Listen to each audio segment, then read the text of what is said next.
Hello friends, and welcome back to another gardening video. Today's video is all about how you can save your dying Tulsi plant in one easy step. Usually the Tulsi plant grows really well during the hot summer seasons, but at times you can see that the plant gets infected. There are many kinds of infection which might happen. There might be spider mites, aphids, even mealybugs, caterpillars, etc., which destroy our Tulsi plant and cause these kind of leaf curling diseases. All these pest infestations finally lead to the plant dying off, the stems start becoming brown and the plant finally dies out, the leaves turn yellow and they fall off.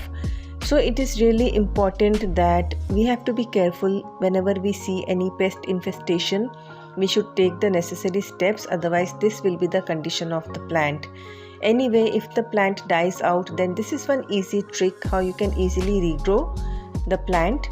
All you need to do is cut off some of the stems before the plant has finally died off. So over here I am taking these two small branches. These are really thin. You can take thicker branches and you have to remove off the lower leaves. These ones already do not have much leaves in the lower part.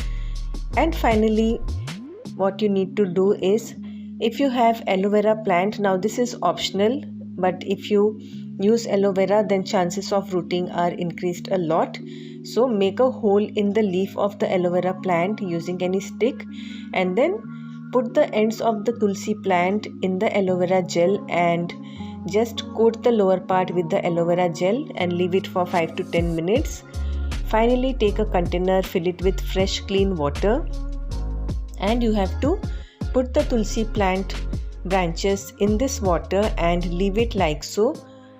Wait for it to root out. Just keep it in a shaded area where a little bit of sunlight comes, indirect sunlight, and you will see after a few days the plant will regain its lost moisture and it will start rooting out.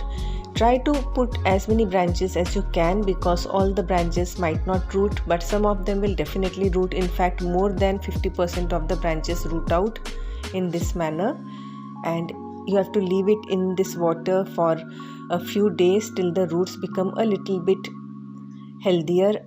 And over here you can see that the plant had already started seeding. So now this is the right time I should plant it in the soil. So you can see how long the roots have become, and this is the same Tulsi plant which was almost dead. And this is the trick that you can use to regrow the Tulsi plant once again. So all you need to do is now create a well draining soil, and you have to plant it in that well draining soil. Make sure that you don't put too much water to the plant. On the first day you have to water it adequately so that the soil becomes wet enough, and afterwards you should water only when the soil is dry. In this manner you can save your dying Tulsi plant. And over here this plant had seeds forming, so when you are planting it, make sure to remove off the seeds so that the plant does not use its energy in creating seeds, but it uses its energy in making the root system healthy and in creating more branches. You can use this same method to propagate the Tulsi plant also from stem cuttings, and another way is through the seeds. All you need to do is drop the seeds in the soil and you will see new plantlets coming out. And for making the Tulsi plant bushy, all you need to do is make sure that you remove off the top few leaves so that branching happens and the plant becomes bushier. As for fertilizer tip, the fertilizer which is best for this plant is the neem cake fertilizer. You can use it directly like so, or you can create a liquid fertilizer, and this is vermicompost. You can use both of these fertilizers. You can also use some turmeric powder and aloe vera near the roots so that the plant gets some natural fertilizer. All you need to do is sprinkle these or make a liquid fertilizer and use it on the plant. Make sure you don't fertilize the plant during the peak summer season, as the plant does not need fertilizer during that time. Remember to water the plant after fertilizing, and in this manner you can easily have a nice green and bushy Tulsi plant. I hope you found this video useful, and I hope you enjoyed watching this video, and thanks for watching.